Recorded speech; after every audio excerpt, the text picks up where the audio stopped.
Thank you for joining us on another episode of Popcorn for Breakfast. With me, as always, coming to us live from what appears to be the ancestral plane. That's right.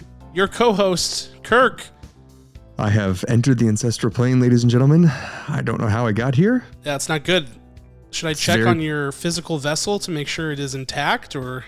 Yeah, hopefully no one has stolen it. I mean, I know it is quite an artful piece of beauty, so watch out. Is this a your body's buried in sand situation, or you are deceased situation?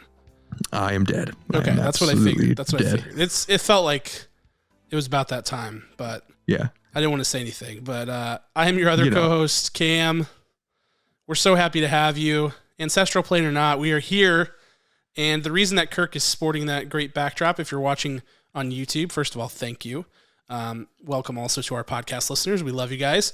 The reason for all of that is that we are reviewing the biggest film currently going. I almost slipped up and said the biggest film of the year. That is not official yet, though. I think it probably will be before all is said and done. And that film is Black Panther Wakanda Forever, which, on that note, has already surpassed in one weekend and change. Actually, in its first weekend, it surpassed the total earnings of Black Adam to date. With just one weekend. So good. Based on the quality of Black Adam as reviewed on this podcast, that feels appropriate. And I think it just goes to show that in the comic book world, there is still a king for the moment, and that's Marvel in the comic book film world. So that may yet change, but for now it's Marvel, and it's certainly Black Panther. The first film, Black Panther, did over $1 billion in the box office and was nominated for the Academy Award for Best Picture, Kirk. Big time. Yeah, the first MCU film to do it, the first superhero film since, The Dark Knight to do that? Did The Dark Knight get nominated? Uh-oh. I don't think for a Best Picture. Because that was whenever they still did 5. Yeah. That was when they still did 5, so... People wanted it. There were campaigns going on MySpace, I think, at that time. Yeah, it's pretty wild. Do you think, so obviously the biggest movies of the year right now would be Top Gun Maverick, raking in the box office numbers, and possibly this, Wakanda Forever. Do you think that's the top 2 by the end of the year? Yeah, I do. Yeah. The Batman is in there somewhere too, though I know it was still affected by COVID stuff, but I think it did a billy, if I remember. It did. Top Gun Maverick's going to be tough to beat. I think if everything cracked right. This is a November movie. November movies traditionally struggle more than summer blockbusters, and it is already like the biggest November premiere ever in history. So it's off to a good start, but I do think those will probably be the top of the mountain when all is said and done. That's pretty great. That'd be really cool if they're like $1 apart. Yeah. And we demand a recount to find out who the real winner is. Figure out who's using those movie passes that you have to go see the movie 2 weeks after it's been released. Does that count? I need all the rules, all the technical rules on the box office stuff. James Cameron could probably tell you those rules. He's all about it. Oh yeah, he could cheat the system for anyone. He definitely can. He's done it before. But we're going to talk about this movie. We're going to talk about Black Panther Wakanda Forever. It is a massively anticipated sequel. It is the end of Phase 4 in the MCU. Lots of big things going on with this movie. I think, of course, you can't acknowledge the fact that it's so anticipated as a sequel without talking about the reasons why. One is, obviously, the first film is a cultural milestone, a huge moment in our society for representation, for Black people on the screen, to have a superhero of that caliber formally inducted into the MCU, to get that kind of coronation, actually, is the appropriate term to use as the king. And it really did strike a chord. It was nominated for Best Picture.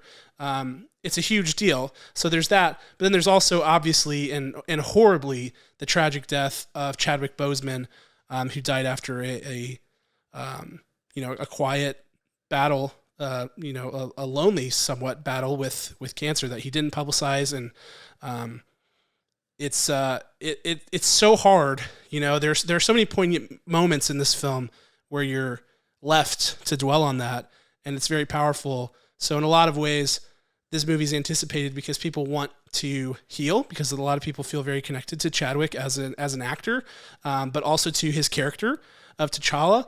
But it's also, it's really tough on people who are fans, people who feel a real connection, because even though you're just a fan, we talked about it before, even though you're just a fan, we don't know these people personally, none of us do.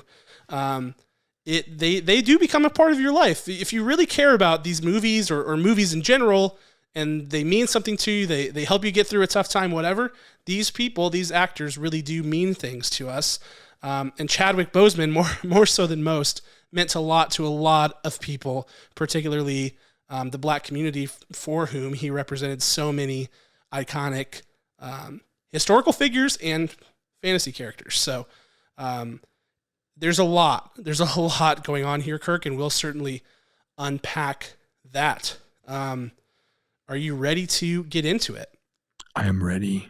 I've been ready for approximately 1 hour when I wrote my notes down. Isn't it? This is one of those ones too, Kirk, where like, whenever you first heard about this at Comic-Con, it was like, wow, I can't believe we're finally going to get another Black Panther. It felt like, even though the first one I think came out in like 2018 or something like that, it felt like, even though it's only been 4 years, it feels like such a long time since the first one. And it was kind of surreal walking into that theater Thursday night and being like, oh my gosh, we're actually here. Sometimes you have those moments with these really anticipated movies where you're like, it's been so long and yet it hasn't. Like, I can't believe that we're here. I don't know if you were feeling that same way. I was honestly, when I walked in, we went to the same theater that we always go to on this side of the river.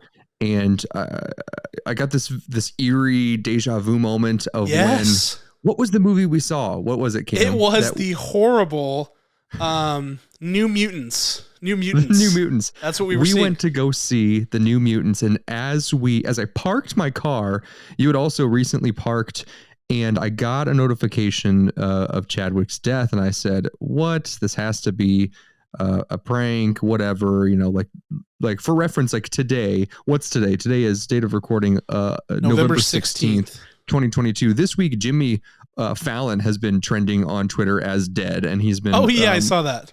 He's been making jokes, quote unquote, from the grave. Like, I was like, okay, this must be another thing. And I saw like 18 different reports before I was starting to share it with Cameron. And I was like, Cam, he's gone. Like, this is crazy. Like, as we're running into the theater to see this awful Marvel-esque movie. So I got weird deja vu as I walked in. It was this eerie feeling. You weren't there yet. I got my food. I sat down and I was just like, all right, it's been a while. A lot has happened. So definitely feeling that, definitely feeling the passage of time. And thank goodness that Ryan Coogler wrote a script that envelops that too, about what was and what is and what's to come. Like, we get a full spectrum of that, and that's absolutely really fun that we'll get to talk about here in more detail in just a minute. Yeah, definitely. Well said. So we are going to get into this. A couple of things before we do. First, after the review, we are going to get into a full Phase 4 recap and post-mortem, including, ranking the films, ranking the TV shows. How do we feel it stacks up with the others? We've had similar conversations after each of the Marvel releases recently, but now that Phase 4 is done, we're going to try to really wrap it up and put a bow on it, and look forward to Phase 5 and talk about what we want to see and what lies ahead. So make sure you stick around for that. But here's what we're going to do. I'm going to put in the description of this episode a timestamp for that, so that if you are listening to this right now, you can go down and see where that conversation begins, because this review will have spoilers in it. So if you haven't seen Black Panther Wakanda Forever, we are going to talk about everything that happens, all the spoilers, the post-credits scene, the whole deal, okay? So don't get spoiled. We are officially warning you. If you get spoiled from this point on, it's on you, not on us. I'm absolving us of blame. So we're going to do that, and then we're going to pick up our conversation about Phase 4, where we will really try to stay away from spoilers. I think we can do it in the Phase 4 recap. So if we happen to not, we will put the sound of a squeaky toy over our spoilers. So all right, let me make a note of that. I hope we have. We have used bleeps already. before. whenever we reneged on a promise, so we will cover it. Okay, we got you. I would like a squeaky toy. Here, hold on. You know what? You need it for later. Mark the time. I don't know what that was. Got it. That's going to be the sound. It's like a creaky door. Okay. That'll be when Kirk spoils the movie. That'll be what we do. All right, Kirk. Let's get into this thing. I'm going to intentionally spoil it so hard now. We are going to talk about this movie. We're going to start with Black Panther Wakanda Forever, as we always do with every review, which is our synopsis. I am on synopsis this week, as far as I know, so I am going to take the floor to talk about Black Panther Wakanda Forever. So, as far as we know with this film, it takes place as far to date as we know of in the MCU right now, so it is completely caught up. And what we are seeing, as you probably have seen in the trailers, is a Wakanda that is, certainly taking a blow. People, they've lost their leader.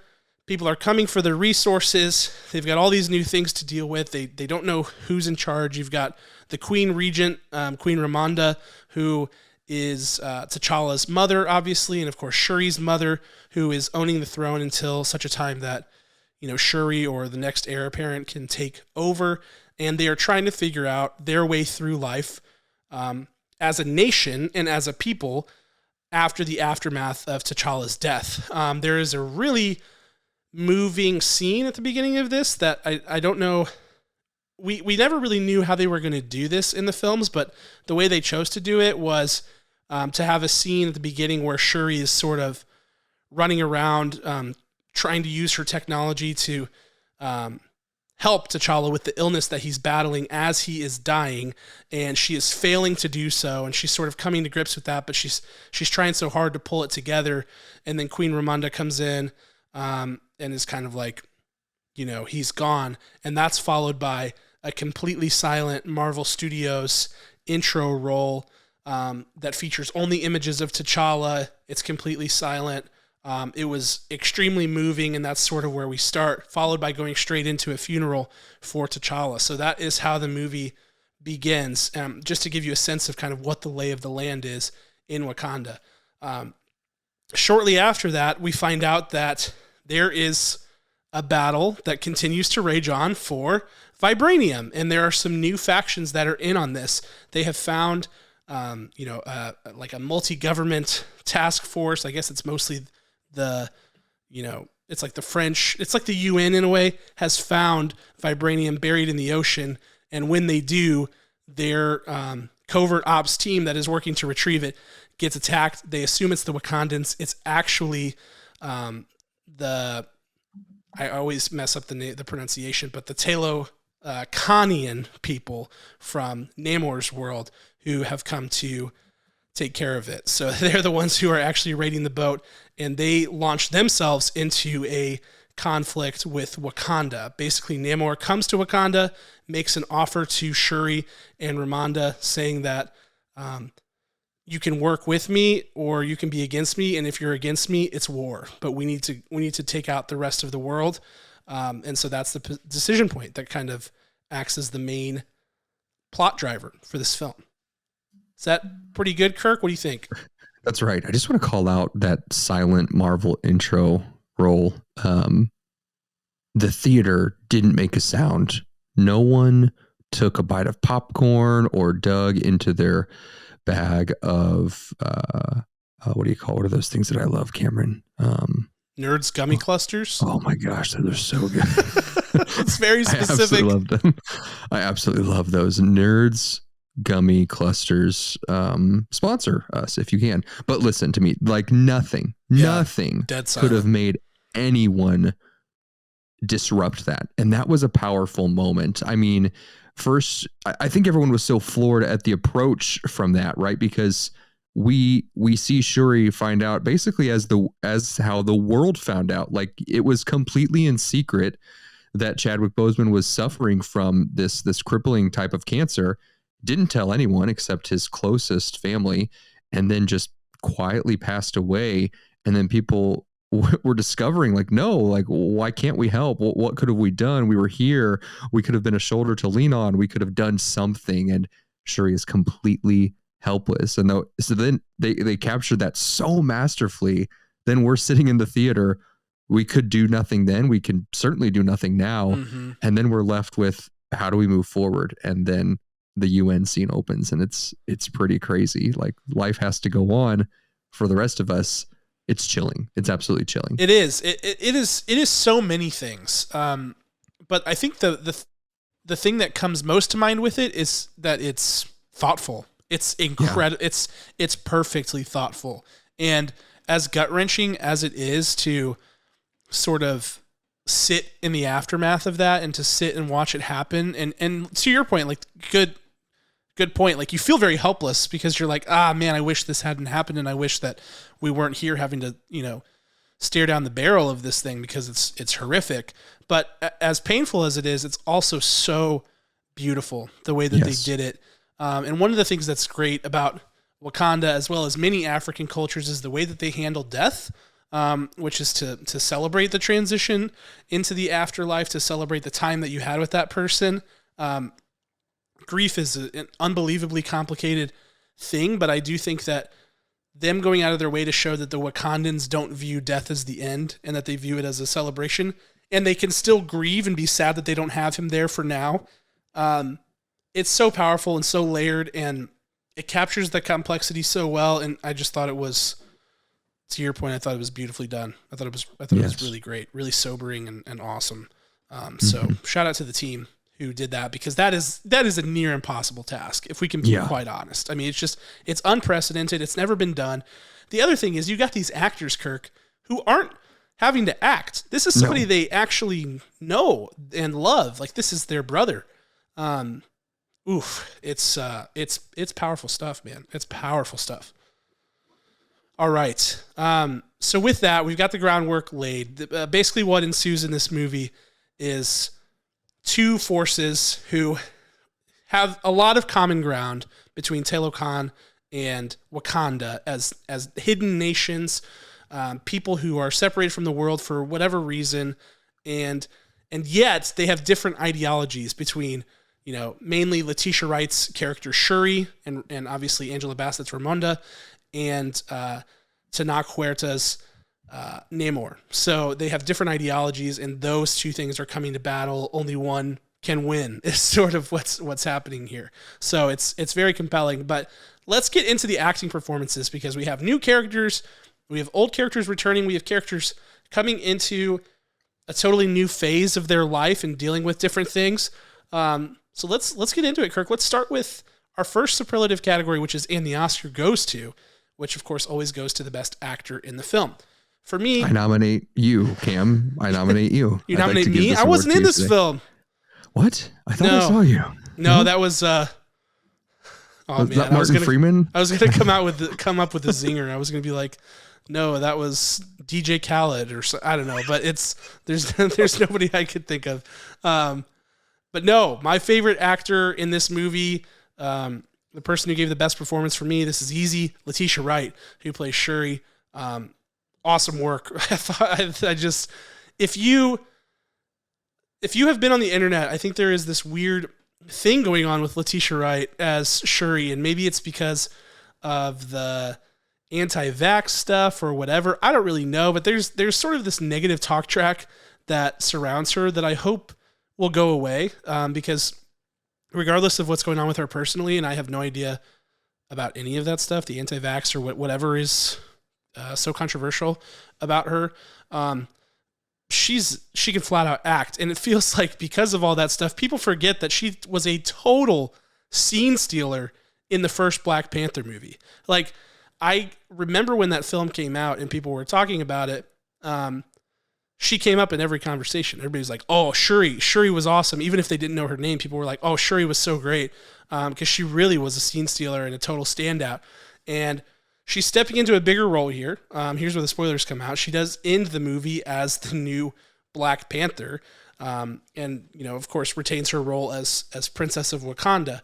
But she goes through an awesome character arc that Ryan Coogler wrote for her, and the tandem work that must have been going on between those two great creative minds must have been sick, because Letitia at every stage of this film is exactly where she needs to be, doing what she needs to be, delivering things just right.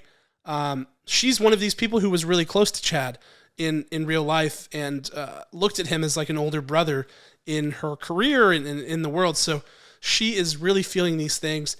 And at every moment, she is acting just perfectly on the right key, on the right note. The tone is right. Everything's exactly right throughout. And that was one of the things overall for this film that I thought they balanced so well, was tone. We see movies that have a lot less going against them, that struggle with hitting the right tonality. And yet this movie that has so many outside factors pulling down on it, they strike such a great tone. And I think a big part of that is Letitia Wright being able to balance it out and provide a calming force, and to help the audience know how they are supposed to feel and what is okay to feel as she goes through the grieving process she's going through. Anger, she's going through denial, she's going through all the stages of grief. And we are watching that happen all the way until she reaches inner peace. And I just think it was lovely. And I thought Letitia Wright was the right person for the job. She totally nailed it.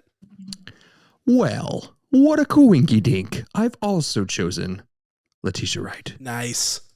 As my Oscar goes to. I could see her getting an Oscar, not an Oscar nomination per se, because I don't think that superhero movies are yet qualified for that.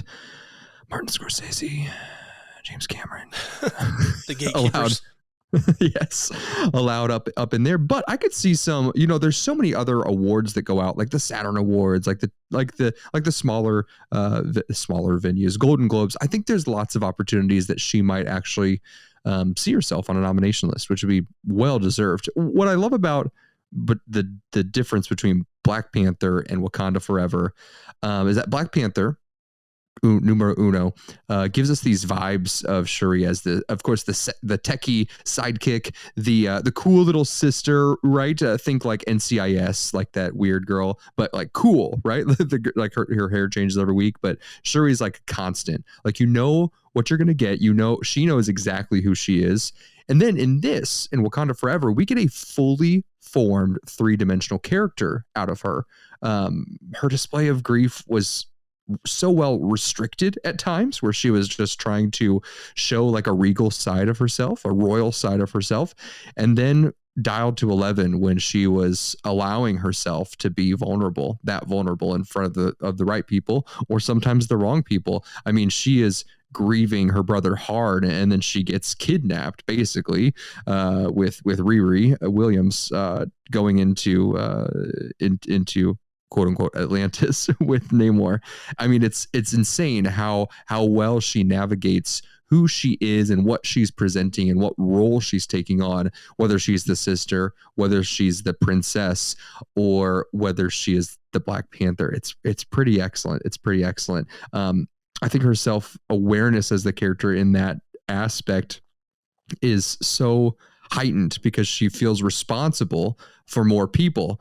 She had her brother to protect her and to protect everyone, that she could just say, he's got me, he's got this, I'm going to support him with whatever he needs. And there's, that playful sibling rivalry in Black Panther 1. Like, come on, brother, you wouldn't know what to do, which way was up if it weren't for me. And now she is in a way in free fall, and we get to see how she becomes a caretaker for those around her in her own specific way. I just think it's a great build for her. And there are these flashes of lines that get used or reused and reformed from the first film that are used from that dialogue into this film that are really exciting. The only thing I didn't like, and I think this is a writing critique, I just have to get it out now, is that she gets a lot of anger once she gets the power of the Black Panther. Like, she's like, I'm going to kill everyone and nothing can stand in my way. There's this full-fledged anger, and I don't think that mini subplot pays off. And that's a little frustrating because her character was so well built up to that point. And the only way that would have worked is if she would have like totally lost control and then like broke or lost the Black Panther suit and then gave the Black Panther mantle to someone else. Like that's where I thought it was going. It didn't make sense quite enough because it was so brief that we saw her in full-fledged anger mode because of this. She's like, I've got the power. I'm my own human shield. I can do this. But she still handled it well. So I just want to call that out before an hour later when we get into director's shoes. Yeah, I like it. I think my favorite thing that you said there was you mentioned her feeling responsible for other people, that being a part of her character. The thing that's cool about that is that there are a lot of like life imitates art type of things. And in this case, art imitates life, because I think on like a meta level, she was feeling responsible for a character that is so important to so many people now. In the Black Panther, that icon, that, you know, whoever puts on that suit, that means something now. It's come to be quite a symbol. So I think she felt responsible to get this right, both in the actual film and with her performance. So I think that's a good thing to call out. So good work there. Thank you. All right, let's move into Scene Stealer. Oh my gosh, so many choices, Kirk. We had lots of returning characters like Okoye and Ramonda and M'Baku and so many. And then you add in all these new characters, and it's like, holy smokes, where do we go? And I really struggled with this, Kirk. I have to say, I don't know about you, but for me, this is the category I have twiddled my thumbs on the longest over the last few days. Thankfully, I've been sick as a dog, so I've had extra days to think through it. There's actually, there is a very whimsical looking elephant that is shooting water vapor out of its trunk right next to me to make sure that I'm not like super congested, because I hate listening to congested people. And I'm sure other people do as well. So I am still sick, but we're going to power through. We're going to make it through this. But I have had extra time to think about it. And the person I have decided on for my Scene Stealer, and I hope that I don't regret this. I don't think I will. It's impossible to regret because they're all so good. There's no wrong choices. There's one wrong choice. There's one wrong choice. Oh, is there? Oh, okay. I just mean of the good performances. Okay, gotcha. Denai Guerrera as Okoye. That's who I'm going with. What a performer. I think she's just awesome. I have loved her since The Walking Dead as Michonne, where she was the total definition of a scene stealer in that show, came into it and just took over for beat one. And in this movie, I'm going to make a little bit of a fool of myself because there is something that I cannot describe that she is doing here. I just don't know what it is. It's cheesy to call it like an it factor, but you know how like sometimes when you're cooking and you have a recipe and you're like missing one thing and you're like, oh man, that seems like really insignificant, so I'm just going to make it without it, and it tastes like crap. Like, she is that one thing. You don't know what it is or why it's so important to the recipe, but she is it. She just brought the right dynamic. It's almost like an accent wall in a room. Like, she kept the energy balanced, so when things were... She just was always able to match like the counter energy to keep things flowing forward, because I think it's easy with all of the like themes on grief and everything. She's dealing with that too, and she's going through a very intense character arc where she's, you know, gotten her rank removed from being a part of the Dora Milaje, and it's very serious, and she's very hurt by that. But at the same time, she's able to provide balance by being the warrior that she is and just being fully embodied in this very layered character who is like funny at times and intense and cares so much about what she does. I just thought Denai Guerrera, her facial expressions, which has always been a strong suit of hers, were on point. She made me laugh at multiple times during this movie. She made me tear up whenever she was fighting for her role as Dora Milaje. She had the it factor, and she's my scene stealer. Yeah, what's great about Denai is that her incredible success and likeness and popularity on The Walking Dead is what essentially gave her the the keys to get into Black Panther from her notoriety and exceptional storytelling. I mean, in the first season that she was introduced, I think she was a mute character. She spoke no words until the final 2 episodes of that particular season. And then it was like, what? She speaks? And she speaks well, ladies and gentlemen. I think it was like, okay, she's great on TV, but kind of old school Hollywood, like, can she carry a role on film? And she absolutely can. Great choice for Janai. Absolutely wonderful. All right, Kirk, let us have it. What do you got? My scene stealer goes to someone who probably should be knighted at some point. I'm going to call her Dame because of that. Future Dame Angela Bassett. Come on, ladies and gentlemen. She is just absolutely incredible. I feel like Angela Bassett, and maybe I've said this before, had a strikingly fireball of a career when she first came out, and then kind of stepped aside briefly and just took on not necessarily leading roles, and then now she's back full force. Like, you turn around, she's everywhere you look in the best way. We see her break into the first scene after the funeral, and where she's at the UN conference, and she's defending Wakanda, and she's trying to show how strong that the nation is, which still very much strong. They saw the attack coming from 100 miles away. At first I didn't like her in that scene. She looks like a boss. Like, the way they dressed her, you can see her muscles in that scene, like her shoulder muscles. Like, don't mess with me. I'll throw you down on this floor and I'll beat you to death with a gavel that's somewhere laying around here. At first I didn't like it because she in a way she exuded strength, but she didn't exude confidence, and I think that's on purpose. At first I was like, why doesn't she seem like more comfortable? Well, because she wasn't comfortable. Her son had just passed away, and her people were being attacked, right? So then the more I thought about it, I'm like, yeah, that's exactly how that scene should play. So, okay, A+ for you. And then there is a scene later on when, of course, this is actually against Okoye, where she is defending the throne itself, and defending Wakanda, even to people who have been trusted so long, right? So Okoye loses Letitia Wright's character Shuri to Namor, and she is just going off. And there's this debate, like, well, what about her loyalty? And Okoye is just like sobbing her heart out, and pleading to continue to keep her title and her rank. And Angela Bassett is not having it. And her debate, her reasoning, even though it's painful, and even though you don't want Okoye to be kicked back to citizen status, it is incredible. It's an incredible speech. Like, the crescendo on that, and the way she dips and uses the language to attack, and then sits back at the very end of it. Oh my goodness. Like, she's so good. She's so incredible. She wins for me. Yeah, dude. When she hit him with I don't know the exact line, but when she hit him with I am the queen of the most powerful nation in the world, and I have lost my entire family. Like, I was like, oh my gosh.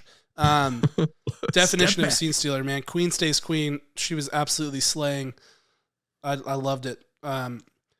Also, Angela Bassett, for a long period of time, that sort of like dry spell that you're talking about with her, she was killing it as a narrator. She has narrated some stuff that is fuego. She has a perfect voice for it, as you could probably imagine. But man, it's hard to envision a role that for her that is more perfect than this. I mean, she's just fantastic in it. She has the exact right approach and demeanor for it. So kudos to you. Good choice. I love it.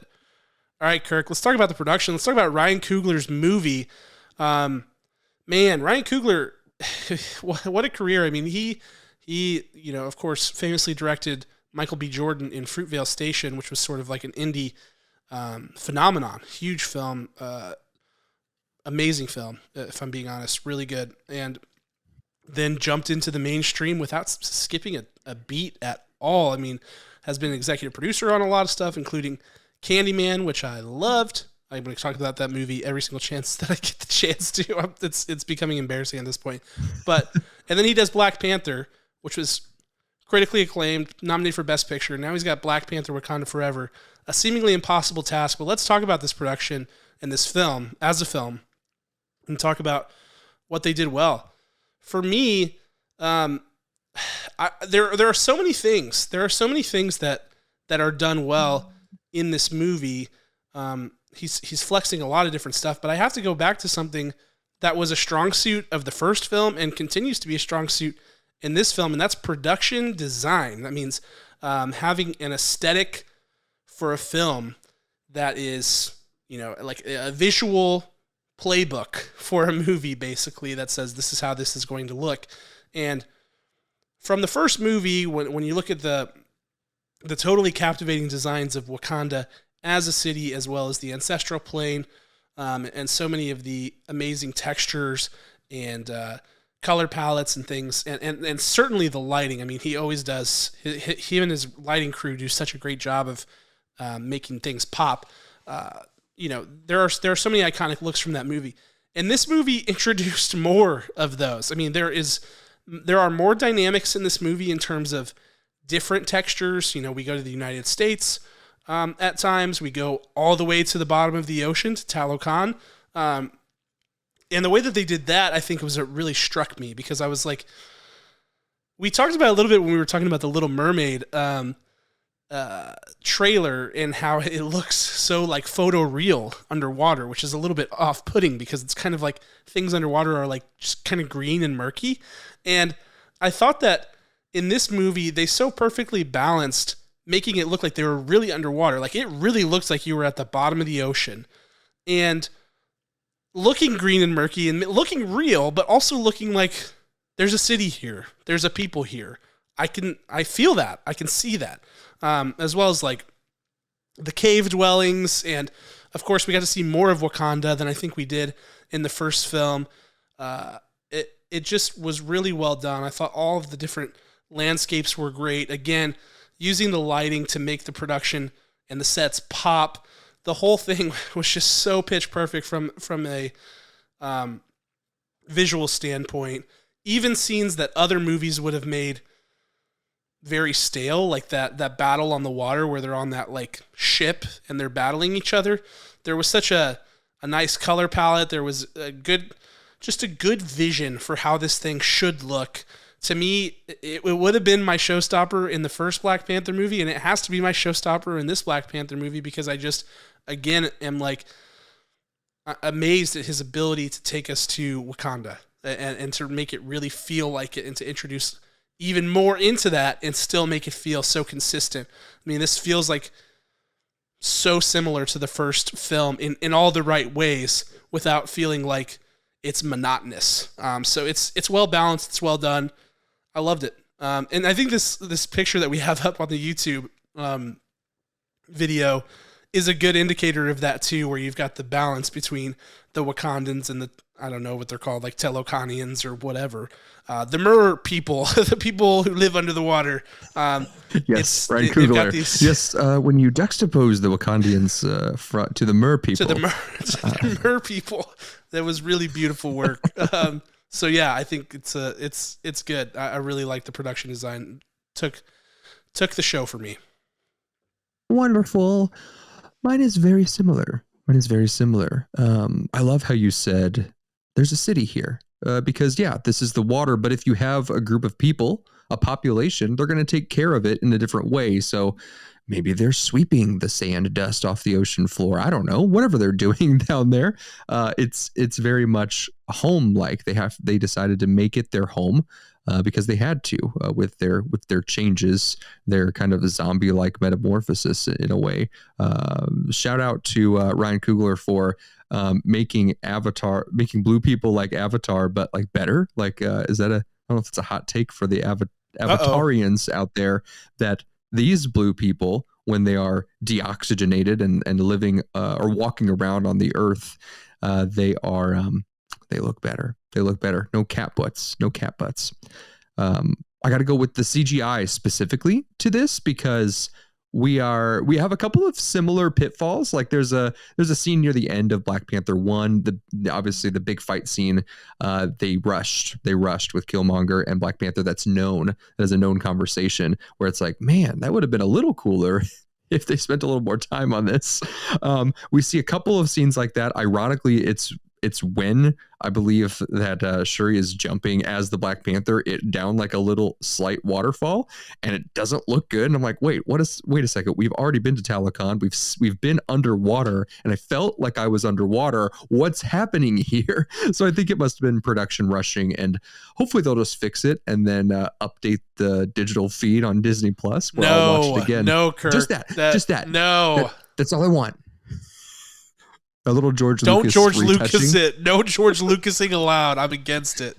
But other than that, there are moments when you're looking at this movie and you're looking at a scene, and you think to yourself, none of this is real, but I feel like I'm there, as opposed to Aquaman 1, where you're like, oh my gosh, what are they doing here? Or there's a number of other films that are like that, but the structure, the shadowing, the colorization, everything came together with the CGI and the creation, the further creation and the further specificity to these worlds. That was just absolutely beautiful. I loved it. Absolutely loved it. Nice. I like it. All right, let's talk about director's shoes. We'll talk about those things we want to pick at, Kirk, the waterfall scene, etc. I share your concern there, because there are some moments in here that are like, oh, come on. Like there's just a few. Like I remember there's one where Namor is moving around that just looks like very overproduced. Like, I shouldn't say overproduced, probably underproduced, but you know what I mean? It just looks very like stodgy and gross. And I'm just like you said, there are so many things that you've done well here. There are so many things that you have designed from CGI that look so stellar, and yet it's these little things, people moving around, jumping in the air, like whatever, these micro, it's like 5 frames, and it's like, oh, it looks bad. So I share that, but it is not my director's shoes. My director's shoes is similar to the first movie, actually, Kirk. As you said, the third act of the first movie features a battle scene that is a little yucky looking. This movie doesn't feature that so much, but I felt like the third act was the weakest act of the film, and that's never how you want to do it. You don't want to limp across the finish line. You want to finish strong, and I felt like the final third of this movie had a real chance to drive some really powerful stuff home that didn't as well. Kirk mentioned it earlier when he was talking about Letitia Wright's acting performance. Her arc is so well paced for the first 2/3 of the movie, and then it gets a little wonky there with where she, her and Namor have this conversation when they're kind of when he's trying to level with her about their shared history and kind of their background, where he says, like, let's burn it all down. Like, these people will never be able to coexist with them. Let's tear it down. And she's kind of in the camp of like, no, that whole time. And yet when she is able to eat the purple heart flower and go into the ancestral plane, she encounters big surprise and spoiler, obviously, she encounters Eric Killmonger there rather than T'Challa or Ramonda, who also died. Another spoiler for you. And she goes down this path of like, he's telling her, you'll never be like T'Challa because you're not like him. He's more noble. And she takes that advice and is like, yeah, let's burn it down. That whole bit doesn't quite land, like you said, Kirk. It just feels a little bit disingenuous, and it doesn't feel totally authentic. Whereas someone who is grieving should feel rage at a certain point. So there is a way to do it to make it feel real, but the way that they did it just didn't hit. And then it's just fleeting. It's so short that when she has her moment of, when Ramonda's like in her head and they use the same line that they use in the first movie, like, show them who you are, whenever T'Challa is fighting in Baku, in the pits to kind of like decide who's going to be the ruler. Whenever you have that payoff, it just falls a little bit flat because it feels like, okay, well, she hasn't been in rage monster mode for long enough. She hasn't learned her lesson, you know? Sure, she gets like stabbed through the stomach or whatever, and I guess that snaps her out of it, but it's just the whole thing is just paced in such a weird way that it doesn't feel right. And so that's a shame. That feels like a miss. And it kind of a movie that is so emotionally powerful through the first 2/3 sort of falls flat, and then they also just kind of they're a little bit overindulgent, I think, in the last third of the movie to like kind of draw it out more so than they needed. I feel like it's really well paced for the most part, but again, you don't want to have the ending feel like it's kind of like meandering, and you do get a little bit of that. You do get a little bit of meandering going on. So that would be my director's shoes for Ryan Coogler on this movie. It's like 2.5. What is it? 2.5, 2 hours and 40 minutes, something like that. It's a pretty long movie, and I feel like I'm excited. I was excited about the long runtime, and they used it so well in the first part of the movie, and they slowed down right when they needed to slow down to have these in-depth conversations, emotional, character building, plot driving conversations. But then in the final part, they were a little bit irresponsible with it, I felt like. So I would have liked to see that tightened up. Yep, 2 hours and 41 minutes. 2:41, yeah. Kirk, what are your director's shoes?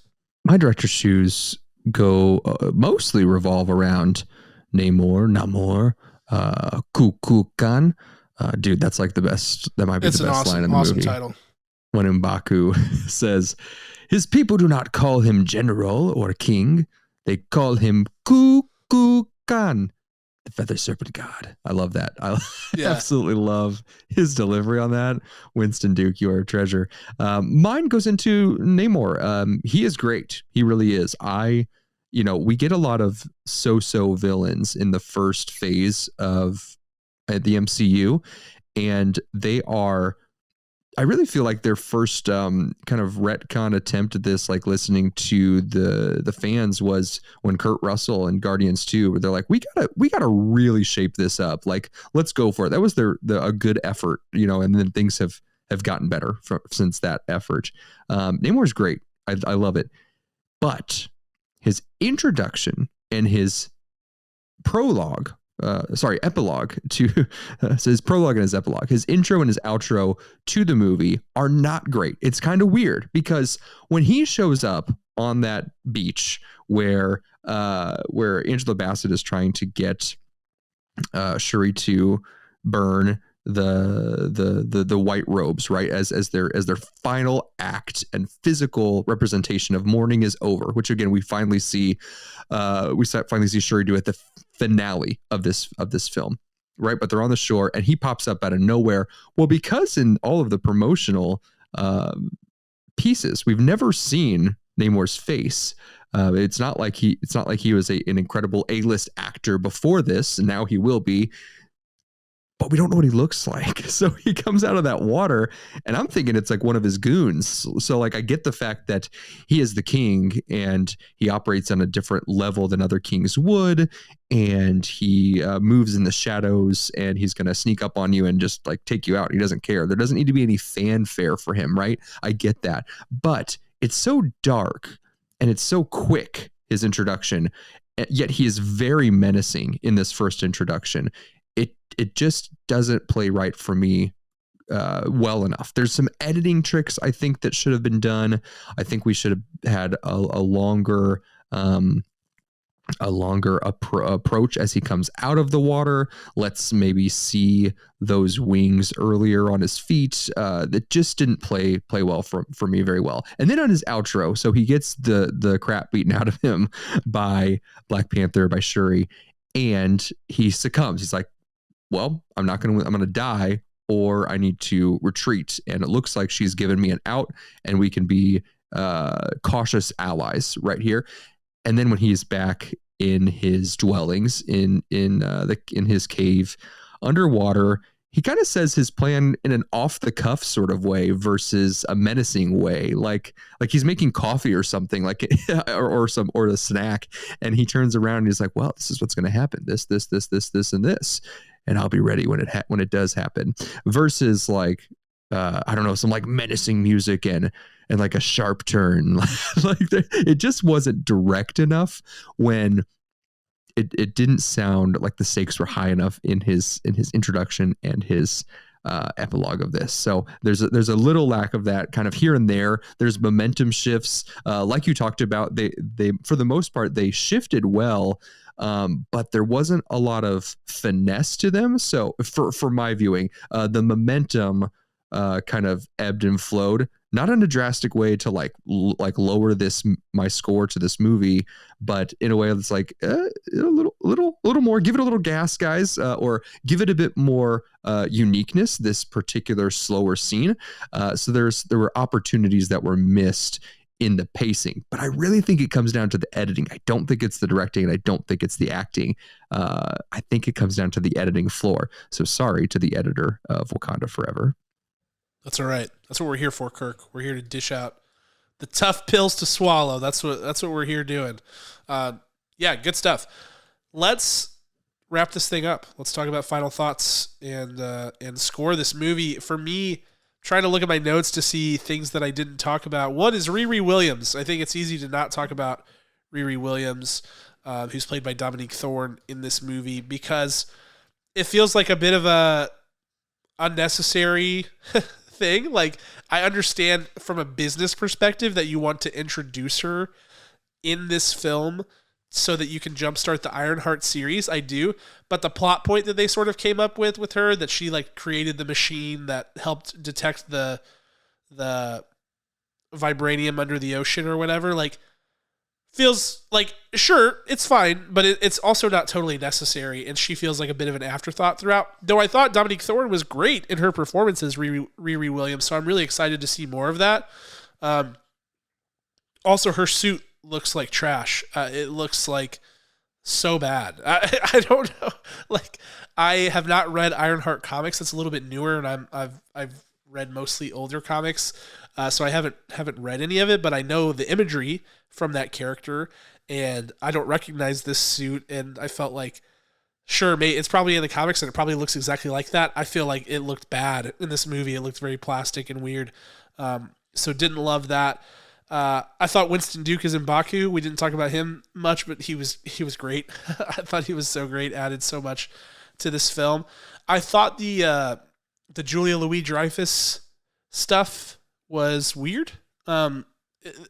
Again, it's like this is the dark side of the MCU, is like they have to drive forward the rest of the plot that they're trying to drive forward so that they can make these shows and movies make sense with each other. But it's becoming increasingly more clunky, I think, in this phase, how they do that. And this was a prime example of that. I felt like her presence in this movie was wonky and weird. Never felt completely right. Never felt totally necessary, and just was a little bit strange. But those notes aside, I think what I'm left with this movie is this is a standout film in the MCU. Ryan Coogler's flexing his prowess once again. The actors make this thing such a high-level product in their performances. We named many of them in our superlatives and many others just now. The acting performances are great. I think the writing and the dialogue is really great. By MCU standards, I think it's pretty high. And I think they did a ton right. I thought the movie looked, for the most part, like specifically from a visual aesthetic and production design perspective, I thought it looked really good. I thought they handled the tone fantastically. I thought it was really well done. So this movie does a lot more right than it does wrong. I'm nitpicking at a few things and adding a few call-outs, but I do think this is a really solid movie. I think it's a strong Marvel film, which is good. We've had a few MCU films that leave you a little bit like, it was good, but so we'll get into that. But this one was definitively good. I thought it was a great entry, excellent sequel work, since we're on the sequel train over the last few weeks, I thought it was well done, and I'm giving it an 8.9 out of 10 kernels. All right, the popcorn flies. That's right. The popcorn flies. All right, Kirk, you're up, man. I need a popcorn cannon. I think that'd be pretty fun. That would be awesome. That I could just fire at people. I'd like to go to the movies with it, and if the movie is good, shoot someone. Just get the crowd fired up. Popcorn cannon, like bah! Just like before the movie starts, like dun, dun, dun, dun, dun, dun, dun, dun, dun, dun, dun. You're shooting the cannon off in the front. That'd be a good time. The staff comes in with a broom and like, the dustpan. They say, "How dare you, sir? Clean this up before we start this movie." Also, you're never allowed back here. Yeah, that's how you get banned. That's a quick way to do that. I still want a popcorn cannon.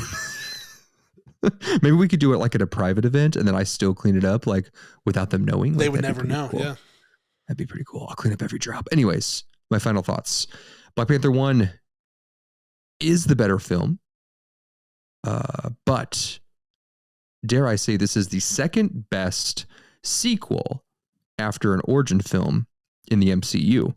The first, of course, which will never be dethroned, is, well, maybe it will one day, but is Captain America Winter Soldier. No one has a better second act than that one. Wakanda Forever comes close, and I think it does beat out Far From Home. Spider-Man, it's close, but it's good. This movie is good for so many reasons. The journey we go on this journey of grief and mourning, and so subtly, like as deeply as we were talking at the top of this episode about how powerful and meaningful and moving the funeral was and how we moved past that. I think for the first 15 minutes of this movie, you're wondering, oh my gosh, how do we get out of here? What's the next step? How do we get there? And life has its way of throwing us curveballs. Namor comes in. Wasn't expecting him to come in at that moment. And we have to react, and we have to adapt, and we have to survive, and we have to live.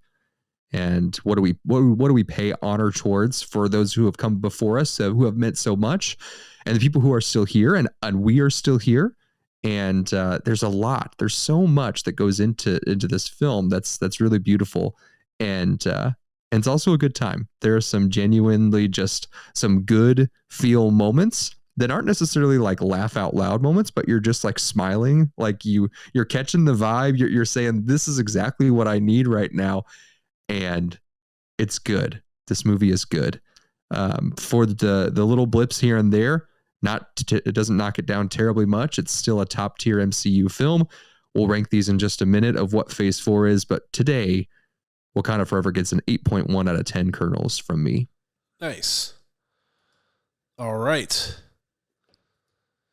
Before we exit the spoiler-free zone, or the spoiler-full zone, and go into spoiler-free discussion on Marvel, I do want to say that, like, I've seen a lot of chatter, and again, I don't know if this is because people don't like Letitia Wright because of some off-the-screen stuff that is going on with her or whatever, but, like, people being like, oh, man, I hope Shuri's not the new Black Panther long-term, and I'm like, to reiterate, this is something that happens in the comics. Shuri takes up many different mantles, but she does take the mantle of the Black Panther, and at certain points, her and T'Challa are both Black Panthers, and this conflict between her and Namor, it happens like this in the comics. I mean, T'Challa is still alive, but a lot of this stuff exists in some form or another in the comics. So, like, there are lots of people that cry woke and things like that, and I think that I understand some of that for sure. I like to see both sides of every story, but in this case, I really don't feel like that's the case, and I feel like, don't you feel better about her being the Black Panther than, like, some rando? I mean, I do. I feel a lot better about it. It makes a lot of sense, and her character, it makes sense for her character arc and everything. I just felt like it was really well done. Yeah, I did want to see her and Lupita both in a Black Panther suit. Yes, that would have been dope. Side by side. It would have been really cool. Yeah, it would have been cool. Man, Lupita Nyong'o. We didn't talk about her at all. She's so fantastic. So good. Nakia. I think that's in the future. Yes. They didn't want to play all their cards right here. Black Panther 3 or Secret Wars, whatever it may be. But I think Lupita gets in a Black Panther suit and fights side by side. It'd be pretty sick. Yeah, and speaking of Lupita and Nakia and Letitia Wright and Shuri, what did you think of the post-credit scene where it is revealed that T'Challa and Nakia had a son, and his name is T'Challa, and Letitia Wright gets to meet him for the first time? What did you think of that scene? That young actor, I kid you not, I just assumed was Chadwick Boseman's son. It looks so much like him. The joy in his heart, mostly, which you cannot replicate. You cannot ask a child actor to do. That boy is just so joyful, and I love it. The incredibly big eyes, and just positive disposition. I love him. I just love him. I think it was a wonderful, beautiful scene. We're 6 years removed, right? Well, so there was the blip, but obviously Nakia didn't get blipped. She was with child and taking care of this child. Pretty fantastic. The whole storyline, the whole timeline, it's brilliant. I loved it. Yeah, and it's, there will be other time jumps in the future to where we could see another T'Challa as Black Panther, and that would be another great way to honor the legacy of that character without recasting. And I think it's just really thoughtful, again, well done. It was something that whenever Nakia came down to the beach, I was like, oh, she's totally going to say that. And yet it still came out of left field, where I was like not expecting that originally. And then whenever I realized what was happening, I was like, oh my gosh. It was very interesting. So I liked the scene. I'm excited about that. I thought it was a great tribute. So yes, well done there. Okay, let's do our post-mortem on Marvel Phase 4. So we are entering a spoiler-free zone, at least on Wakanda Forever. Everything else is fair game. I want to do a couple of things here. Phase 4 is over. We know that in the multiverse saga, we have 2 more phases, Phase 5 and Phase 6. So first, let's talk about this phase. What was good and what wasn't.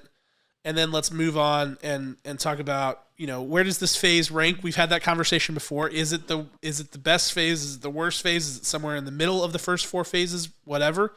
And then we'll talk about kind of what we need to see, and we can kind of keep that brief. But let's start with this, Kirk. Now that we have scored all of these movies, let's rank the MCU Phase 4 movies. And I have to say that now because we have movies and shows. So we're going to talk about the movies first. Let's rank them from worst to best. And I've got the graphic here. It's a little bit small because there are so many properties now. Let's try to do this. And one thing I want to call out, if you go back and listen to our scores from the time the movie came out, it's possible these rankings could have changed based on, like, if you actually went by score, you'd be like, oh, actually this should be ahead of that. And that's true. And Kirk and I are aware of that. The thing about these reviews is we take our scores very seriously, but at the same time, it's a hard thing to do. And we've always been very open about that. And we've always been open about the fact that over time, and I don't think there's anybody on earth who could say otherwise, your viewpoints on movies change, whether you see them multiple more times or you've seen other things after that have changed your perspective on it, yada, yada, yada. So if you really go back and look at the scores, it's possible that these films will be out of order from how we scored them on the show. Can't help you there. It's just the nature. It's the nature of the beast. We review them right after we see them. So there's, of course, a recency bias, which is very real. In some of these cases, we were seeing movies that had come out right after the pandemic where we were doing months and months of watching awful movies, yes. etc. So there's any number of factors that could go into something changing your opinion. We've all had it happen. So just laying that out there in case anybody, not that I think any of our listeners would do this, but if you did, you might find some inconsistencies. There's going to be one guy. He's going to go back. He's going to put our real scores together and he's going to say, excuse me, Cam, I know that you ranked Eternals in the 4th place, but you need to move it down to number 7 according to your list. I think that's exactly what they sound like, for sure. Yeah. It's the well actually people who I've said the well actually, those are my least favorite people on earth, is the well actuallys. They are a terrible, miserable group of people. But I do really think, we've been talking about this since the beginning, Kirk, we need to implement it. Every year at the end of the year, we go back and we rescore whatever, 5 movies for the history books. And it can be anything. It doesn't have to be from that year. It could have been anything we've scored on the podcast we want to revisit, because there's plenty of scores out there that we're like, yeah, I don't feel that way anymore for whatever reason. You know, like sometimes when you watch a movie the first time, there are times you miss a lot of the like, ooh, that looked really bad, you know, because you didn't watch it closely. You're trying to take everything in, or you miss the like, oh, the delivery on that line was wonky or whatever. You're kind of more focused on story and like meat and potatoes of it. Whereas like if you watch it 2, 3, 4 more times, your opinion can totally change. So anyway, I would love to do that. But if anybody is wondering why things are different on these rankings, if they are, that would be why. Okay. Let's start with the movies. There are 6 films that were released in Phase 4. The films are, in order of release, Black Widow, Shang-Chi and the Legend of the Ten Rings, Eternals, Spider-Man No Way Home, Doctor Strange in the Multiverse of Madness, Thor Love and Thunder, and Black Panther Wakanda Forever. Is that 7? That is 7. There are 7 films that came out in this phase of the MCU. I said 6.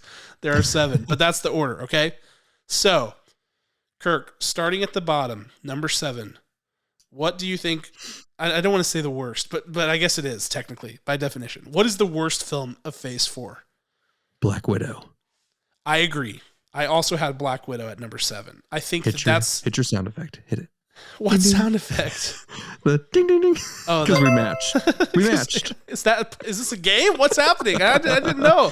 And if we don't match, you need to hit them. This one is for me one where I looked back at the score and went, "Whoa, what?" Because we hadn't seen movies in a long time because of the pandemic.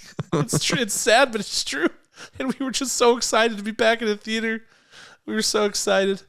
But I did rewatch that film on Disney Plus, and I feel like there are some major CGI shenanigans that probably happened due to COVID. There are plenty of things that probably happened due to COVID.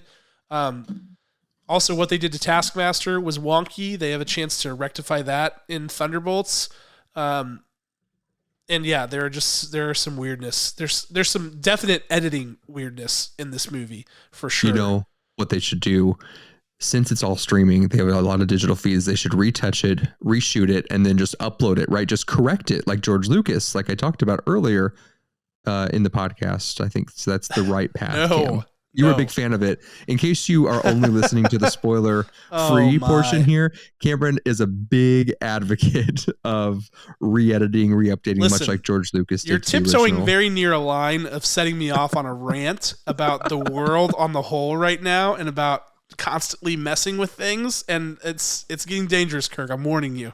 It's getting dangerous. How close? Very close. I was about to tell you about. Yeah, I'll just do it. I hate how when you buy a video game nowadays, you're not buying the finished product. Like back in the day when you and I were buying video games as kids, that was it. That was the thing. Like if it had a glitch, it had a glitch. And now it's like you buy a game and they're like, oh yeah, there are key components of the story missing, but those will be patched later. We'll have a release later on November 16th, and they'll add a whole new section to the game. I'm like, no. And I don't want that to happen to films either. No, not anymore. So Black Widow, bottom of the MCU, signed, sealed, delivered. Agreed. Okay. Number 6. I'll give mine first since you had to give yours first last time. I'm going with Eternals here. My number 6 is Doctor Strange in the Multiverse. For your game. Thank you. Throwing you a bone there. Yeah, Eternals, here's the thing. I did not hate this movie as much as a lot of people did. My thing is, as it has sat, it is forgettable. I actually forgot that this movie existed. Now, I think the movie itself looked great. The character work I thought was awesome. I think it's overly ambitious. That was my key critique of the movie, and I stand by that. And I would rather you be over-ambitious than under-ambitious in a film, so I give it a bit of a pass for that.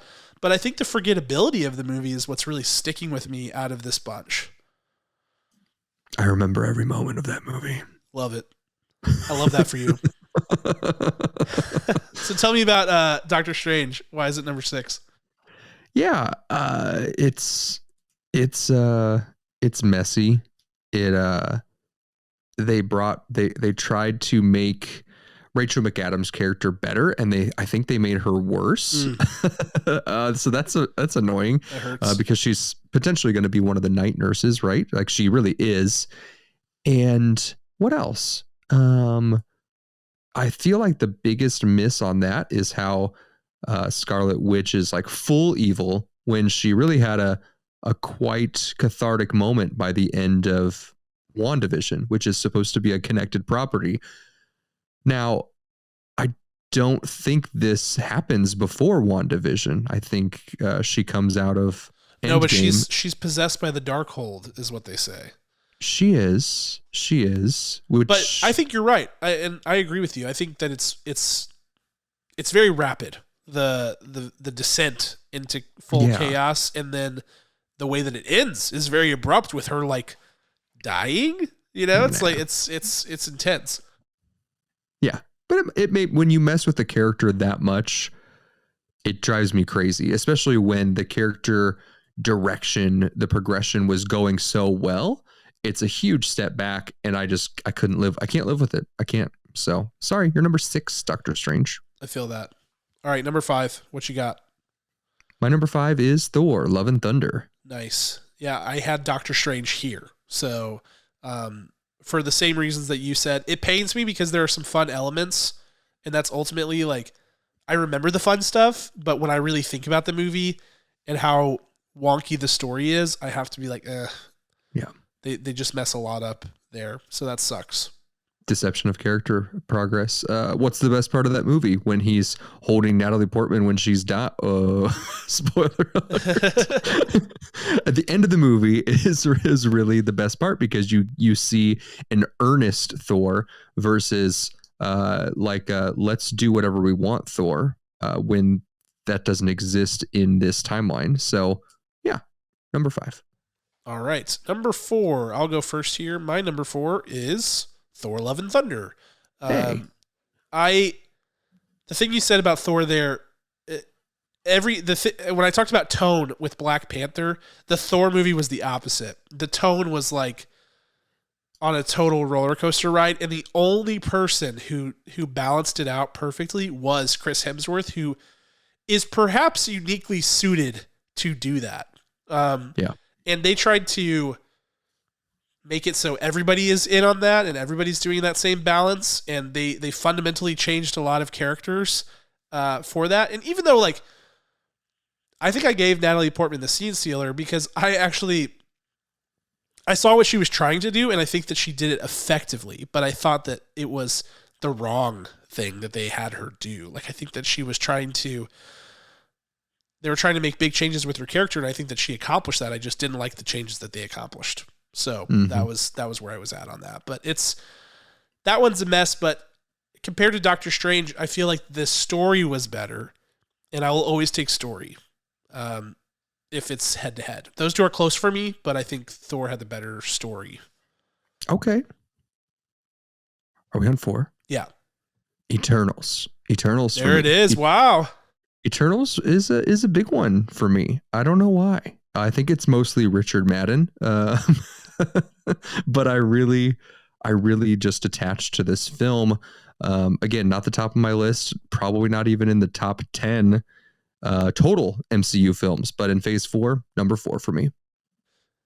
Kit Harington is awesome in that movie too. I thought he was really great. Yeah, man, I think that movie gets a lot of unnecessary hate. I really do. I think people were not in the right frame of mind when they saw that movie and didn't know what to expect, and so they came in unprepared mentally and were like, yuck, I did not like that. So I think it's wrong. Okay, number 3, Kirk, what you got? Wakanda Forever. Whoa. Elaborate. No, I will. No, you don't have to. I can elaborate. This is obviously in the top 3. It's number 3 for me. There were 2 other films that were just a little bit more tight, and you know, specifically just a touch more unique to their character, which I'll talk about in a minute. But I mean, this soared past the other 4 on this list. This was easy. I'm like, that's on my top 3. Let's get the bottom 4 out of the way. This is a number 3 after ranking it all together. Yeah, my number 3 is Shang-Chi. I think that it's so fun. It's such a great origin story. I love the character intros. I love the world that they built with Kunlun and all of the amazing things that they do in that movie. I just think it's awesome. And I love that it's a straight up martial arts movie. It's so sick. So it's easy number 3. Number 2, Black Panther Wakanda Forever for me. And it just edges out Shang-Chi for me because I give bonus points for level of difficulty. And I think that the comparison of like, here you've got, and this perhaps isn't fair. I don't care. This is my ranking. I get to do whatever I want. But you've got Shang-Chi where it's a total, you can do whatever you want creatively. There's nothing there, nothing holding it back, versus Wakanda Forever where you've got all of this stuff. You've got previous iterations of the characters. You've got all of their existing plot lines. You've got, of course, the horrible, tragic death of Chadwick Boseman. Playing off of in-game, playing off of all of the different things. I just think like what Ryan Coogler did with what he had to do is an incredibly impressive feat. So it's an easy number 2 for me. My number 2, Shang-Chi. This one has grown on me. I still have not watched it for a second time, but when I put them side by side, when I put all the films, line them up, I see Shang-Chi as having this incredible art to it with, specifically the martial arts. There's the martial arts dance that we get to see a couple of the characters complete in that open part of the forest. And there's just something, there's something, a different kind of magic, if you will, that takes place in that film that doesn't happen in the others in Phase 4 or throughout the entire MCU. That's so unique that climbs to number 2 on the list. I mean, that's a big win because I'll tell you, me and my wife, not big fans of Awkwafina. I can't stand her most of the time, except when she was in The Farewell. She was great in that. But to get number 2 on my list is a pretty big compliment. I am like, you and I, we know this, but I'm so opposite you on that. I'm like, I want all the Awkwafina content. Give it to me. So that's hilarious. But good reasons. I align with all of that. Like I said, 2 and 3 are so tight. There's a few of these that are just like razor thin margins. And then there's the apparently obvious number 1, because you and I both selected it number 1. And that's Spider-Man No Way Home. It's the first movie that we have both given a 10. And here's the thing about that. This is where the personal aspect of scores comes into account. Obviously, it's not a perfect film. Obviously, there are parts where things, like there are moments where it's like I've gone back and watched it and found pieces of it where I'm like, oh, that looked a little bit wonky, or that was delivered a little bit wonky, whatever. And I still stand by the 10 because of what they were able to accomplish and the emotional heft that movie has. If you are a Spider-Man fan, the way that movie hits is like, it just floors you. It just hits you like a ton of bricks. And the achievement that represents to bring these movies back from all these different eras, it's never been done, totally unprecedented, and was a total spectacle to behold. Beautiful. Still love it. I mean, maybe I've got blinders on to that movie of things that are incorrect or errors throughout that film. But I really still stand by 10 out of 10. I really do. Yeah, same. It's incredible. There are people who pick it apart. They're like, isn't it a perfect movie? Absolutely not. I'm like, stop, get out of here. I only get mad at them because they also like rank it really low in this phase or throughout the entire ranking of the MCU catalog. And I just say to you, do you not have feelings? Do you not have a heart? Did you not have a childhood?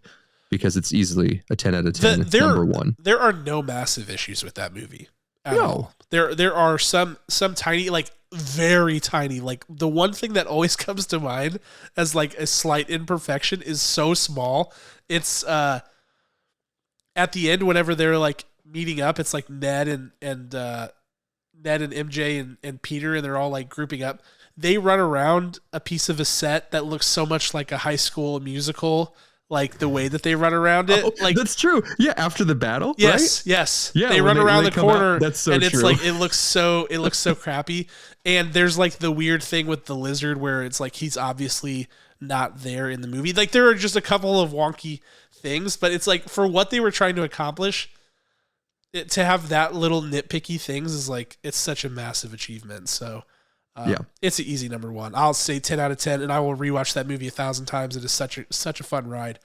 All right, let's talk about the shows. Of course, the thing that separates this phase from all of the other phases that came before it are the fact that it's the first one with christened actual MCU television shows, not like Agents of S.H.I.E.L.D. and the Marvel shows that came before it, including the Netflix Daredevil, yada, yada, yada. These are real, in the timeline, in the canon shows of all different formats, totally different genres that they're playing with, different formats in terms of like some are 9 30-minute episodes, most are 6 hour-long episodes, some are 6 40-minute episodes. Like there's a bunch of weirdness going on here. There's an animated show. We are not going to talk about I Am Groot or Werewolf by Night. You and I both loved Werewolf by Night, but it doesn't really fit into any of these categories yet. And I Am Groot is a bunch of shorts that's sort of more geared towards kids. So let's talk about these shows and rank them. There are 8. Hopefully I got that number right. There are 8 total. Let's start at the bottom. Kirk, in number 8, I've got What If. Okay. What about you? I actually have She-Hulk at number 8. Oof. I was wondering if that was coming. I know that you are not a fan of this show. Hot take. Yeah, I'm just not a fan. I tried so hard, and maybe that's my own fault for really wanting Allison Brie in the title role, even though Tatiana does an absolute great job. I just it's hard for me. It's hard for me knowing that she herself even came out and said during the behind the scenes talk, like, man, I wish we knew like when exactly we were going to be She-Hulk versus Jennifer. And I'm like, oh my gosh, that's a terrible thing to let out to the public. That's not a good thing. Yeah. It's so true. It's so true. It's so painfully visible now. Yeah, it's just, it's a rough go, but holy cow, the finale is wonderful, but the rest of it, not worth it, unfortunately. Yeah, I have What If here. It's just, it was a COVID product, and it was hampered by a lot of things COVID related. There's like one missing episode there that like is clearly needed for the whole thing to come together. So it's just very odd. Some of them are fun. A lot of them are, you're like, why did I watch that? So yeah, that's an easy bottom for me. All right, number 7, Kirk, what you got? My number 7 is What If. Yeah, just not a lot of payoff. Shocked that they're doing a season 2. I hope they work out the kinks in season 2. Just not my favorite. I'm not an animated guy in the first place, and it just didn't come together for me. I think you're very animated, Kirk. I know that you don't enjoy animated things, but you are an animated personality for sure. Oh, thank you. There's your obligatory dad joke for the episode. My number 7 is She-Hulk, so we swapped there. And I have a confession to make. I have not finished the show. I haven't. I watched like 3 episodes. Yeesh. I know everything that happens because I'm the worst and I'm on Twitter. And so I know that everything, I know exactly what goes down. I don't know why I haven't just watched this thing. Probably because I'm watching, The Bear and, House of the Dragon and the Rings of Power and all the other shows that have been out. Kim rotates per night. Like, tonight I'm going to Middle Earth. It's true. It's true. On Wednesday, I go to the kitchen. I was actually just thinking about revisiting the show because I have finished House of the Dragon and I have finished The Bear, and I'm almost done with Rings of Power because I'm a little bit behind on TV. So, but from what I've seen of it, I was just like, I liked it, but I like Tatiana, but I felt like there's a lot of like, why are we doing this for me in the first 3 episodes? So asterisk next to that number 7. Man, what does that say about What If? Yikes that I had it number 8 and I haven't even seen all of She-Hulk. So that's toughy. That's a toughie there. All right. Number 6 for me, I got the Falcon and the Winter Soldier here. Same. Yeah, it's should be so much better. That's what really hurts about it, is that the potential is seemingly high, and yet they just kind of make it really not compelling at all. They zap a lot of the life out of that show and just make it kind of, it's paced weird, like all of the 6-episode things are, except for Loki, in my opinion. All of the 6-episode shows I feel like have pacing issues galore because it's a terrible format. It's not a movie. It's not a series.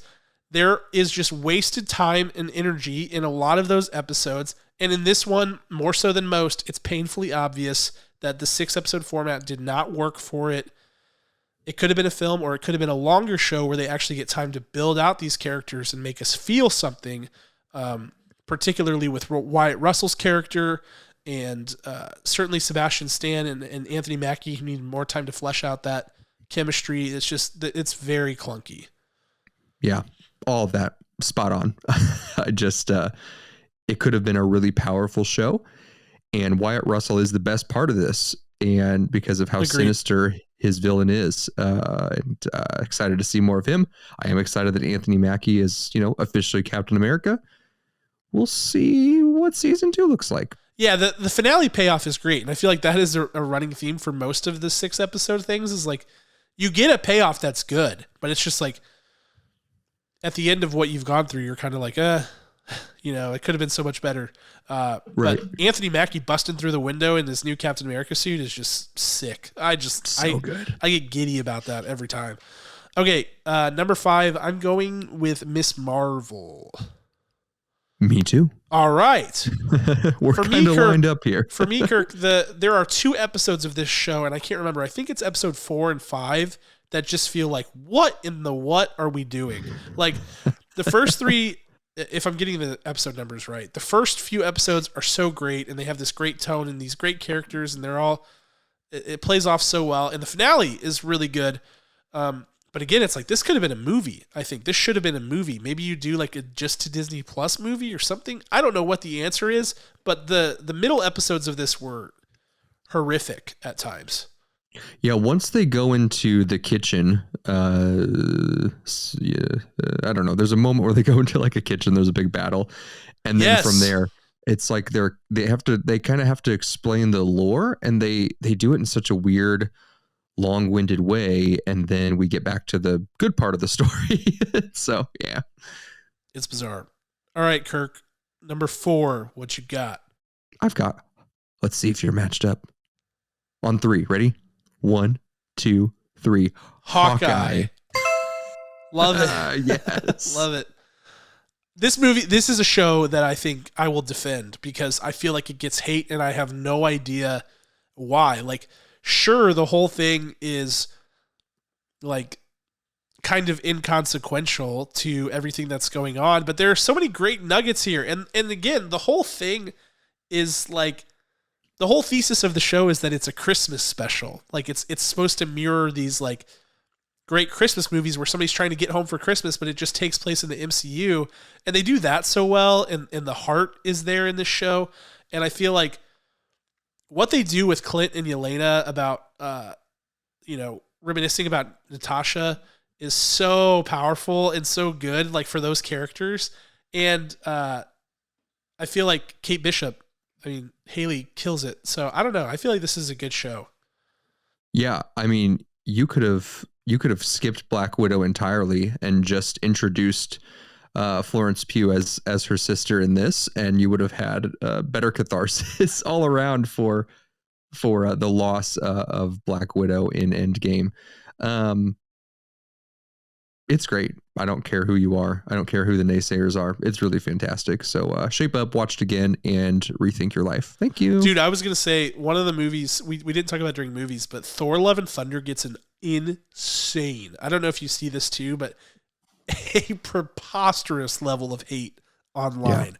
Yeah. I don't think I've ever read one good comment about that movie. People just shred that thing. And I'll see people just like pop it into my timeline and be like, hey, remember Thor Love and Thunder? That movie sucks. It's crazy. Like, people are like seething. They're so angry about this film.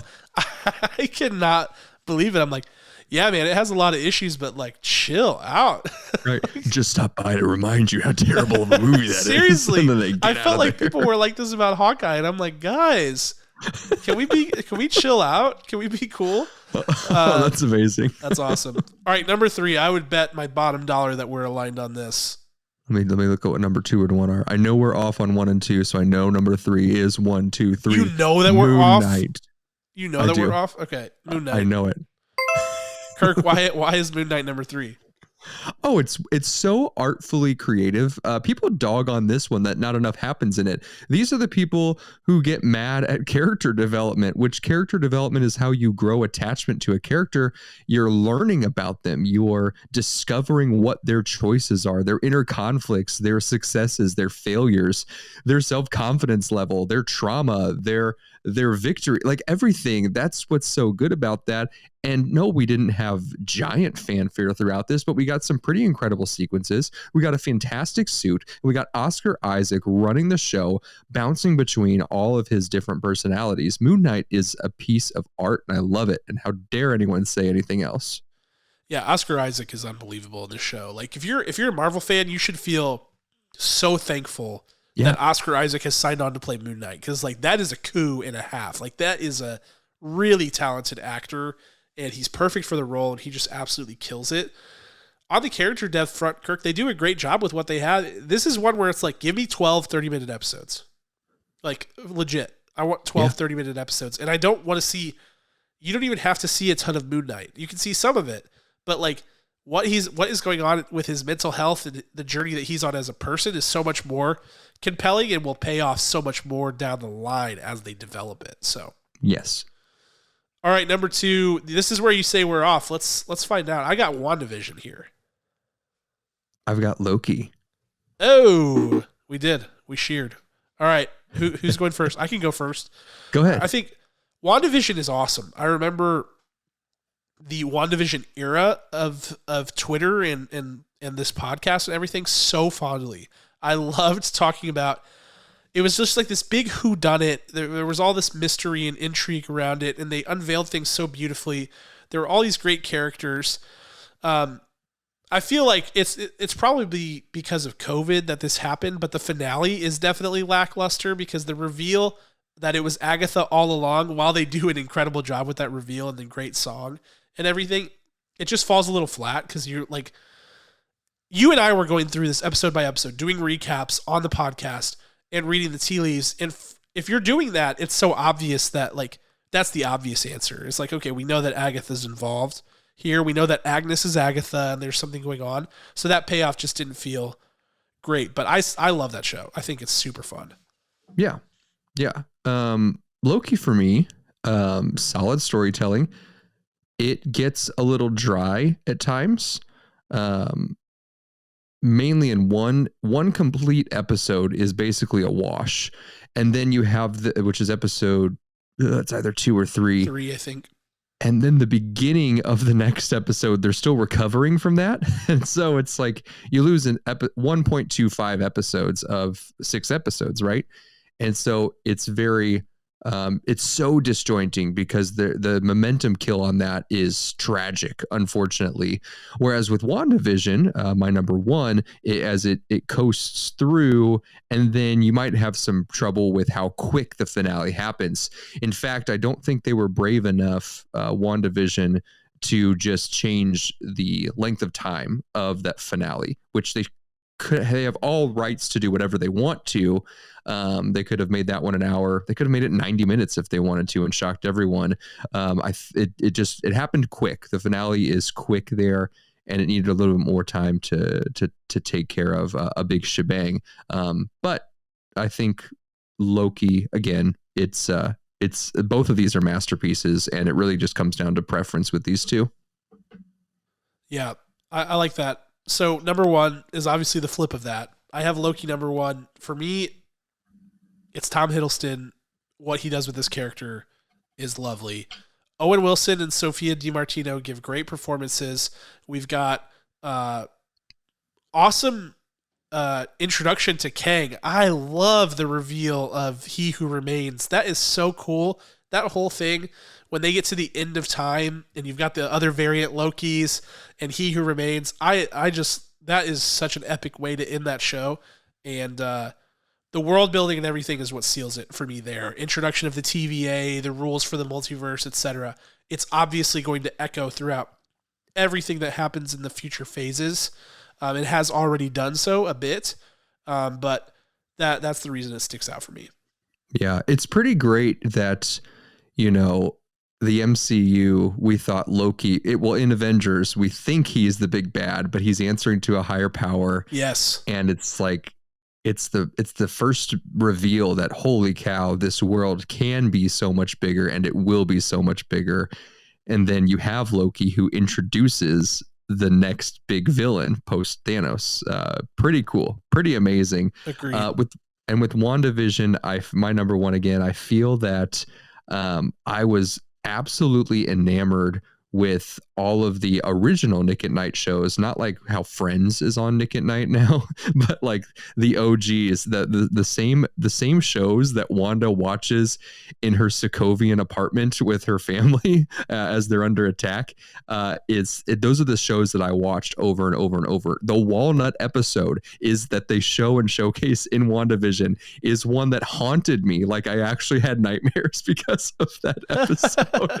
Like it's all the format, all the leading up to the current phase, like those were powerful for me. So they just resonated just slightly higher with Loki for me. I just want Marvel to find this and know that they did a good job versus the people who would probably throw WandaVision down to like 4 or 5 just because they thought it was too slow. Yeah, there's a lot of that. There's a lot of people calling things too slow. And everybody's entitled to their own opinion. We are champions of that, and you are totally entitled to it. And come on here and argue with us. We'd love it. But what I feel like I see a lot of is people call things slow or boring just because they're dialogue heavy. And I'm like, that's not, in my mind, that is not how this works. And now I'm super congested, so apologies for that. But that's not how that works. If the dialogue is well written and compelling and it's driving the characters forward and it's making you care about them more, by all means, talk as much as you need to talk to get your point across.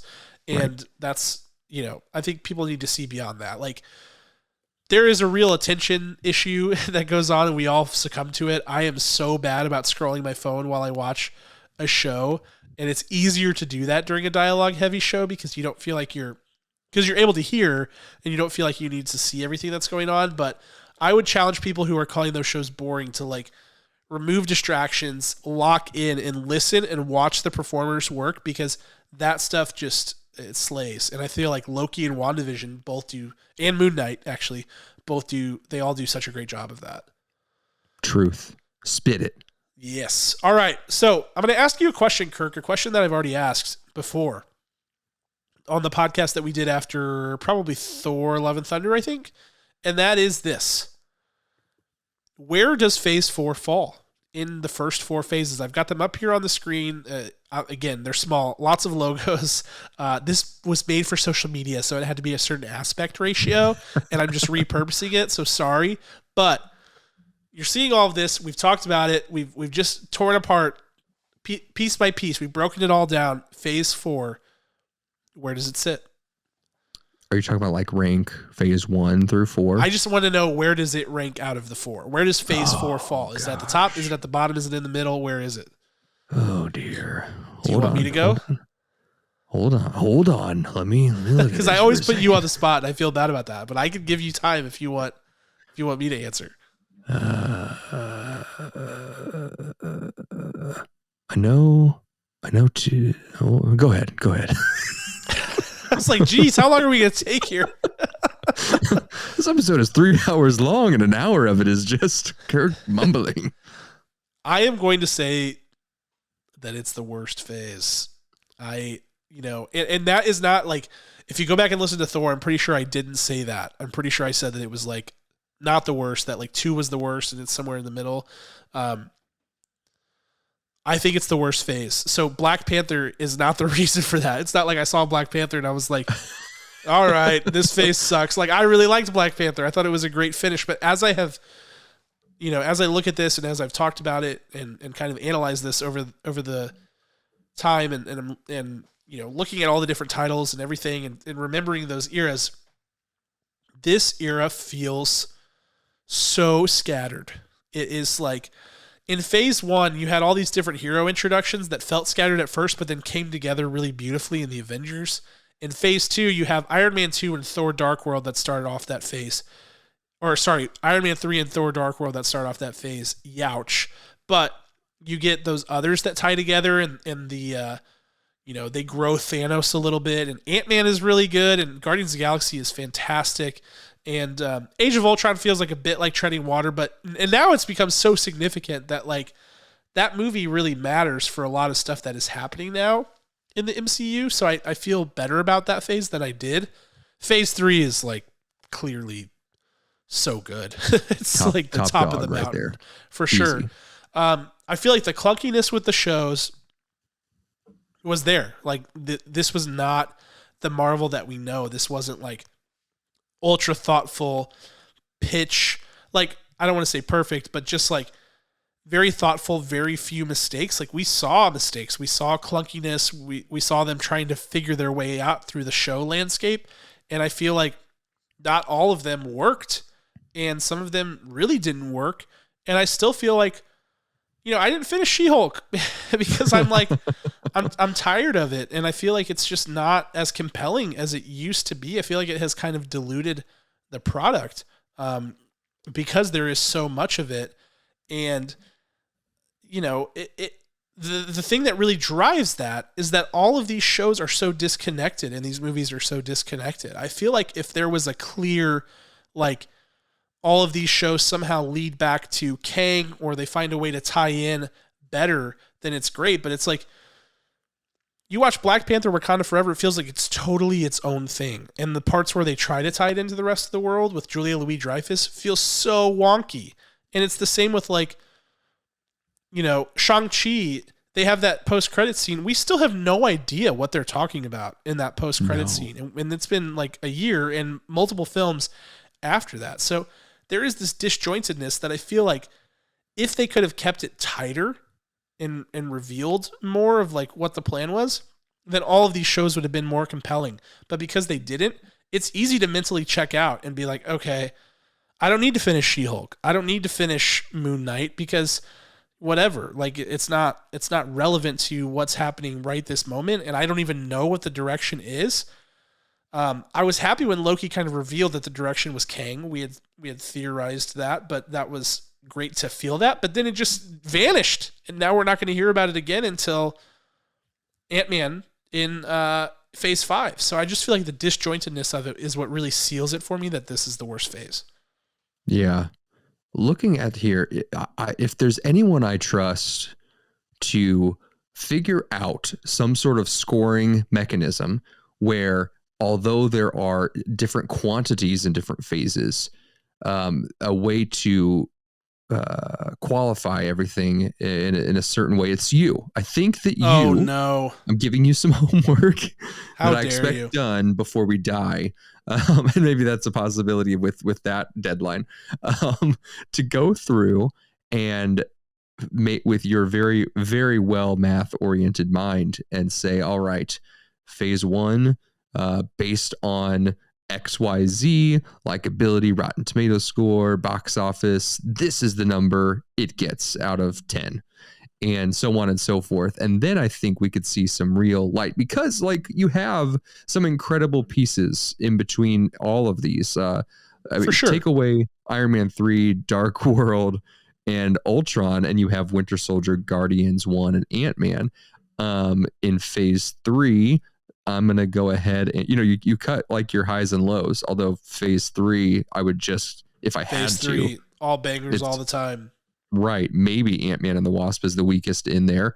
Most likely is when you're looking at that. And then, of course, Phase 4 has so many. So I think you're right, just at a glance. Phase 4 is now officially at the bottom. Phase 3 is at the top.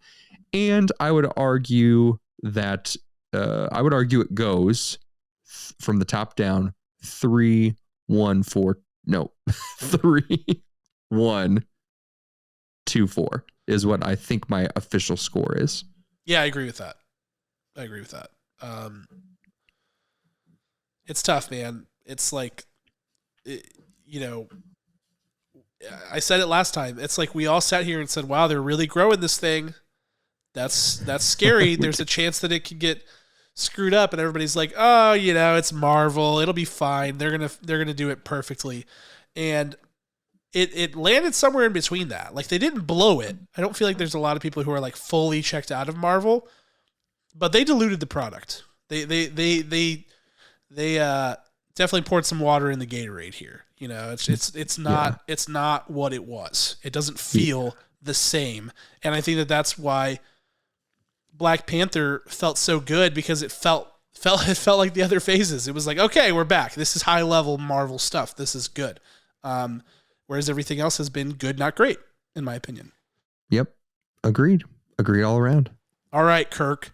So when we look ahead to the next two phases, and we know the titles that are involved in there, we're not going to spend long on this. What is the one thing that they have to do better to make the Multiverse Saga as good or better than the Infinity Saga?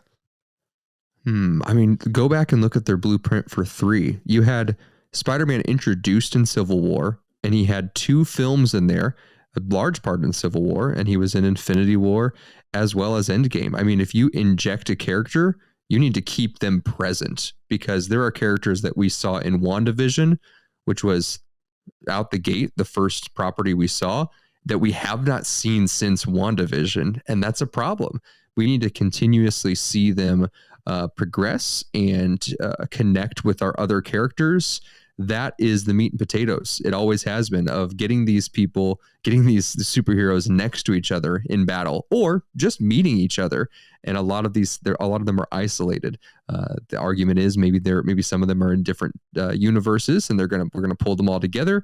The other argument is that Kang has had his hand in every single aspect of Phase 4, like every single piece of it. Either way, you can't have the Age of Ultron effect where you're like, oh yeah, go back and watch it now.